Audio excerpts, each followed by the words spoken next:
तो hello friends, स्वागत है आपको हमारे चैनल अवधि गुरुजी पर।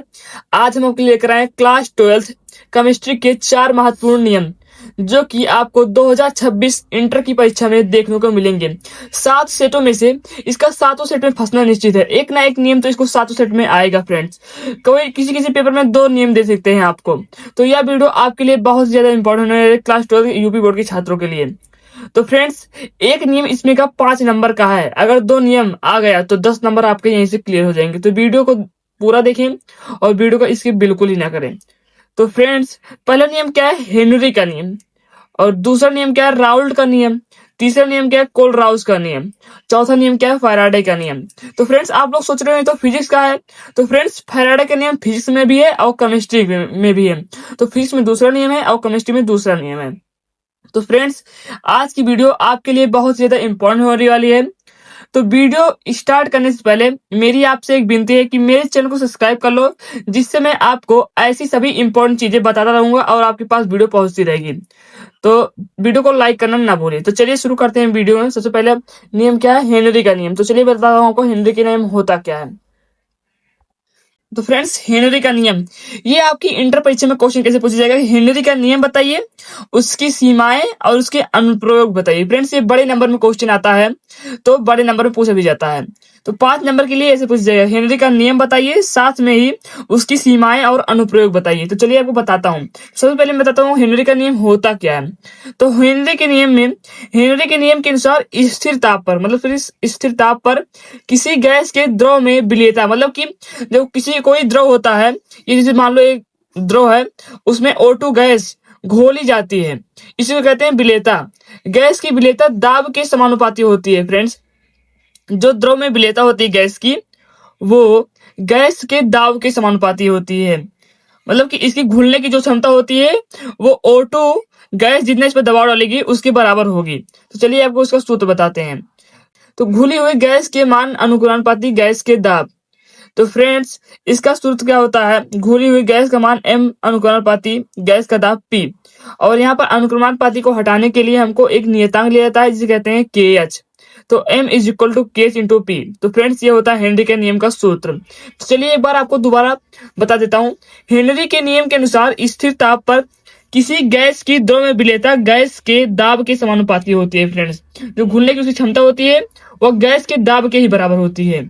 तो फ्रेंड्स, चलिए बढ़ते हैं हेनरी के नियम की सीमाएं पर। तो फ्रेंड्स, हेनरी के नियम की सीमाएं क्या होती है? तो पहला है, यह तनु विलेय पर लागू होता है। फ्रेंड्स, हेनरी का नियम है जो केवल तनु विलेय पर लागू होता है और किसी विलेय पर लागू नहीं होगा। और दूसरा क्या है? हेनरी का नियम निम्न दाब व उच्च ताप पर कार्य करता है। फ्रेंड्स, यह निम्न दाब व उच्च ताप पर कार्य करता है। और तीसरा सीमाएं क्या है? फ्रेंड्स, यह नियम उन गैसों पर लागू होता है जो विलायक से क्रिया नहीं करती।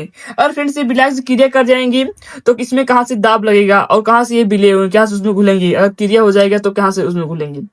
तो फ्रेंड्स, उसके बाद आपको बताता हूँ हेनरी के नियम के अनुप्रयोग, जिससे आपका 5 नंबर क्लियर हो जाएगा। अगर फ्रेंड्स आपको कहीं भी प्रॉब्लम दिखे तो आप लोग उसको रिवर्स करके देख लीजिएगा। तो हेनरी के नियम के अनुप्रयोग, तो पहला क्या है? गोताखोर द्वारा सांस लेने में। तो फ्रेंड्स, जो गोताखोर होते हैं और नीचे जाते हैं पानी के अंदर डुबकी लगाकर कुछ खोजने, तो उसमें जो सांस लेने की प्रक्रिया होती है वो हेनरी के नियम के द्वारा ही होती है। तो फ्रेंड्स, उसके बाद दूसरा क्या है? शीतल पेय पदार्थ उत्पादन।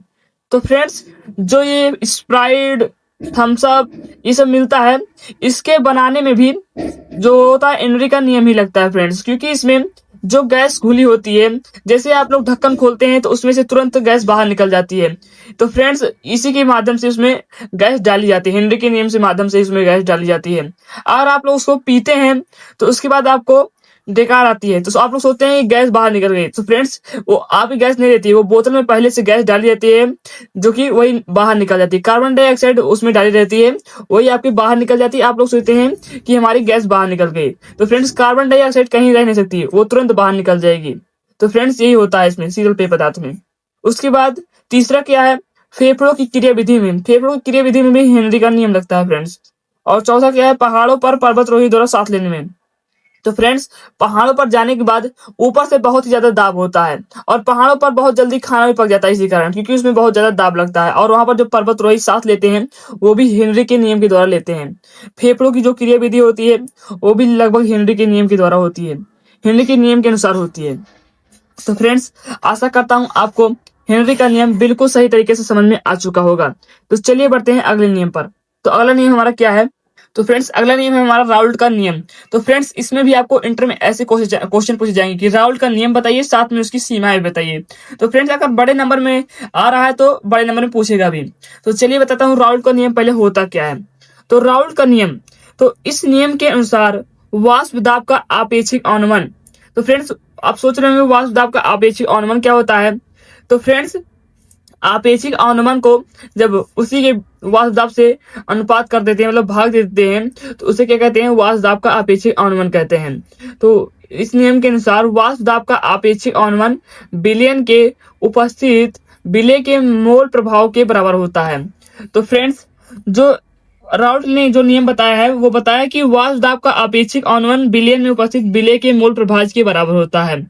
तो फ्रेंड्स ये है क्या है? ये है वाष्प दाब का आपेक्षिक अनुमान, और वाष्प दाब ये होता है P माइनस PS। तो फ्रेंड्स इसी को P से भाग देने पर वाष्प दाब का आपेक्षिक अनुमान मिल जाता है। और ये है हमारा मोल प्रभाव। मोल प्रभाव किसे कहते हैं? मतलब किसी विलयन में विलय के अणुओं की संख्या और बटे कुल विलय प्लस विलय के अणुओं की संख्या के अनुपात को ही मोल प्रभाव कहते हैं। तो फ्रेंड्स यहाँ पर प्रभाव हो जाएगा, सॉरी यहाँ पर प्रभाव लिखा है। तो फ्रेंड्स इसी को कहते हैं राउल्ट का नियम। यहाँ पर कैपिटल M अपान स्मॉल w हो जाता है जब n नगण्य मान लिया जाता है तो, और यहाँ पर स्मॉल m अपान कैपिटल W ये सूत्र हो जाता है हमारा। तो फ्रेंड इसकी जगह पर हम नगण्य मान लेते हैं। तो फ्रेंड्स ये हमारा सूत्र है राउल्ट के नियम का। तो चलिए बताते हैं कि राउल्ट के नियम की सीमाएं पर। तो राउल्ट के नियम की सीमाएं क्या है फ्रेंड्स? तो पहला है यह नियम केवल उन आवासशील पदार्थों के विलयनों पर लागू होता है जो विलायक से रासायनिक अपक्रिया नहीं करते हैं। इसमें भी फ्रेंड्स वही सेम होता है कि जो क्रिया नहीं करती हैं, अपक्रिया नहीं करती हैं विलायक से, उसी मतलब उसी विलयन पर ये लागू होता है। तो फ्रेंड्स यह तलो विलयन पर लागू होता है। मतलब आपको फ्रेंड्स एक की सीमाएं अगर आप लोग को याद कर लेंगे तो सभी की सीमाएं लगभग सेम ही है। तो ये आपकी ट्रिक हो सकती है। तो तीसरा क्या है? यह वैद्युत अनवघट पदार्थ के विलयन पर लागू होता है। तो फ्रेंड्स जो वैद्युत अनवघट होते हैं, जो वैद्युत अवघट पदार्थ नहीं होते हैं, जो टूटते नहीं हैं, उन पर ये लागू होता है।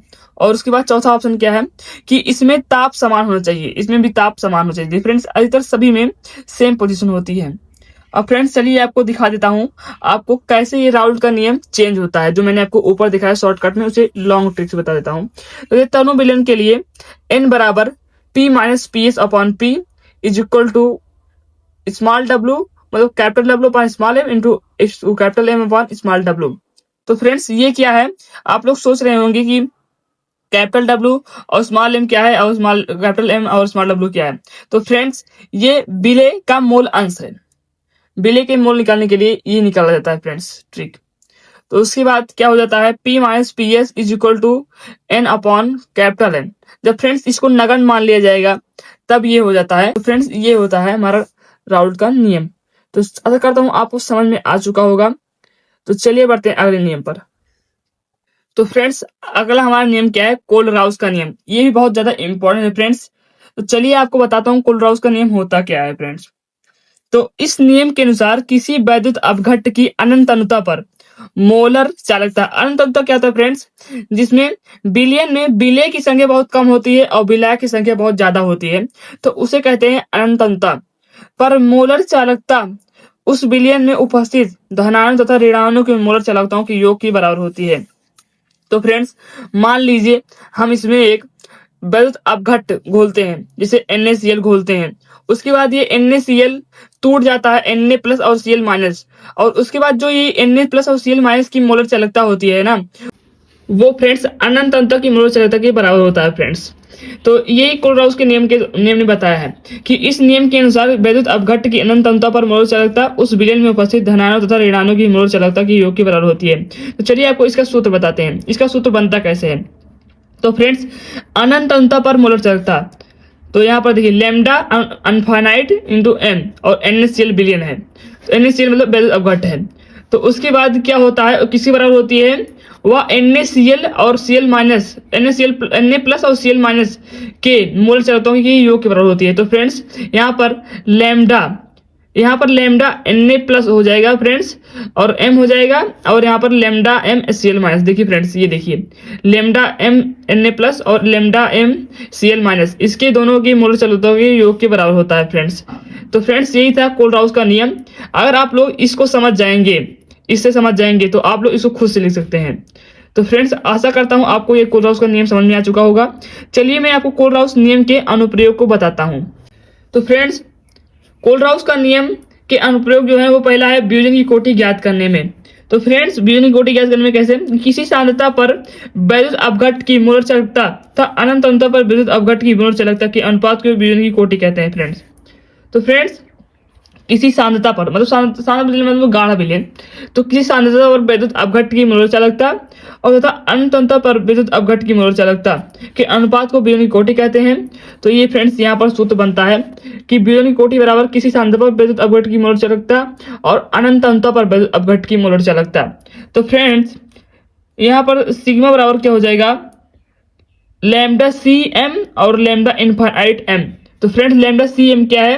किसी सांद्रता पर मोलर चालकता, विद्युत अपघट्ट की मोलर चालकता, और इनफाइनाइट अनंत अंतर पर विद्युत अपघट्ट की मोलर चालकता है। तो फ्रेंड्स ये है हमारा ब्यूजेन की कोटि का, और ये है हमारा कोलराउस के नियम का अनुप्रयोग।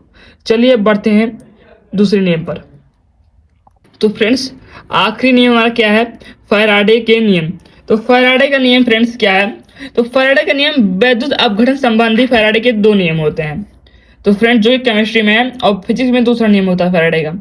तो प्रथम नियम क्या है कि इस नियम के अनुसार वैद्युत अपघटन के समय इलेक्ट्रोड पर मुक्त हुई पदार्थ की मात्रा उसमें उपस्थित आवेश की मात्रा के अनुक्रमानुपाती होती है। तो फ्रेंड्स जैसे ये एक विलयन में इलेक्ट्रोड है, ये कैथोड है और ये एनोड है, और फ्रेंड्स ये कैथोड है और ये एनोड है। तो इसमें जो पदार्थ की मात्रा मुक्त होती है वो आवेश की मात्रा के अनुक्रमानुपाती होती है फ्रेंड्स। तो Q बराबर, मतलब W अनुपाती Q, पदार्थ की मात्रा और आवेश की मात्रा के अनुक्रमानुपाती होती है। तो Q बराबर क्या होता है? IT होता है। तो पहले हम एक नियतांक मानेंगे अनुक्रमानुपाती हटाने के लिए, तो W बराबर Z हो जाएगा, और Q की जगह क्या रख देंगे? IT। आप लोग जानते हो Q बराबर IT होता है, तो जिससे वजह क्या हो जाएगा? W बराबर ZIT। तो फ्रेंड्स ये हमारा होता है फैराडे के नियम का सूत्र। आशा करता हूँ आपको समझ में आ चुका होगा। अगर समझ में नहीं आया तो मैं आपको एक बार दोबारा बता देता हूँ। इस नियम के अनुसार वैद्युत अपघटन के समय इलेक्ट्रोड पर मुक्त हुई पदार्थ की मात्रा, जैसे फ्रेंड्स इसमें NaCl वैद्युत अपघट्ट है, तो इसमें जब घोला जाएगा तो Na प्लस और Cl माइनस ऐसे टूटेगा। तो फ्रेंड्स जो Cl माइनस होता है ये विपरीत आवेश की तरफ जाता है, और जो Na प्लस होता है ये विपरीत आवेश की तरफ जाता है। अब फ्रेंड्स जो इसमें मुक्त हुई पदार्थ की मात्रा होती है ये किसके बराबर होती है? या आवेश के बराबर होती है। यही मतलब फैराडे के नियम, पहले नियम ने बताया है। तो फ्रेंड्स इसी को मैंने यहाँ पर बीजगणितीय रूप में लिखा है। तो गणितीय रूप में मैंने क्या लिखा है कि W अनुक्रमानुपाती Q, जो ये पदार्थ की मात्रा है वो आवेश के बराबर है, और यहाँ पर Q बराबर IT होता है, और Z यहाँ पर क्या है? एक नियतांक होता है। अब आशा करता हूँ आपको पूरा समझ में आ चुका होगा। चलिए मैं आपको इसका दूसरा नियम बता देता हूँ। तो दूसरा नियम क्या है? तो फैराडे का दूसरा नियम क्या कहता है कि इस नियम के अनुसार यदि समान वैद्युत धारा समान समय के लिए भिन्न भिन्न विद्युत अपघट्टों में प्रवाहित की जाती है तो इलेक्ट्रोड पर मुक्त हुई पदार्थ की मात्रा तुल्यांकी भारों के समानुपाती होती है।